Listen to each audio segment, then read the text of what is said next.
going to show you some tools. You know, if you're going to get started in this sport, I highly recommend that before you go out and actually try to catch one, you bring some stuff like this with you. What I like is a long needle nose pliers, and the advantage of this is with these big hooks,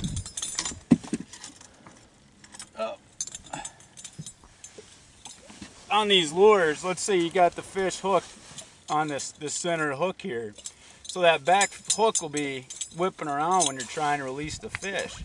So if you have a short pliers, your hand is right in there, and if that hook gets into you while it's still attached to the fish, I mean, you're going to be going to the hospital.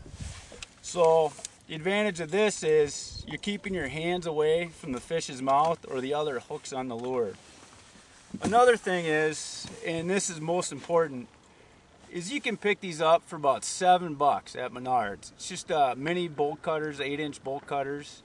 You know, instead of sitting there trying to wrench your hook out of the fish's mouth, you know, just snip the hooks. You know, the less stress on the fish, the more likely it is, you know, it's going to survive and be there for the next fisherman to catch it. Another thing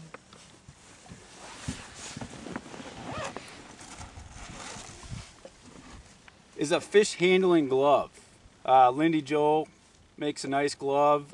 They say that you're not going to get, you know, the hooks are not going to penetrate it. I wouldn't trust that, but what it does is a lot of times when you go in and reach in and grab your first muskie, you're going to feel some sharpness from their gills, and the fish will start twisting, and if you don't have a glove on, it's just going to cause you to bleed a little bit. You're never going to need, you know, get stitches from it.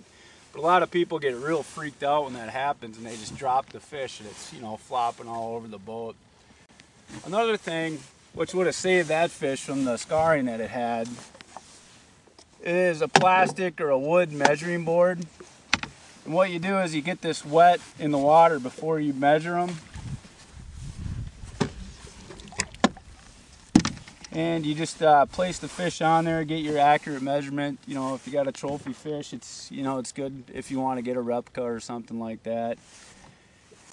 And thirdly, what I see the most of is guys go out there and they have a net built for walleyes and they're going musky fishing. And what happens is, you know, you get those blue and green nylon nets from Walmart or wherever you get them. When that fish is all twisted up in that net and slashing around, it actually tears through the fins, tears through the skin. They're actually a pretty delicate fish for being, you know, as big as they are. What I use is the Frabo Big Kahuna. And what's nice about this fish, or this net, is we had the other night, we came into a fish that was 52.5 inches long. And what you're able to do is get the fish on hook, leave it in the net while you're getting your camera ready and your measuring board ready. And it's not going to be crunching up the fish where it's going to be cutting the fins or damaging the fish.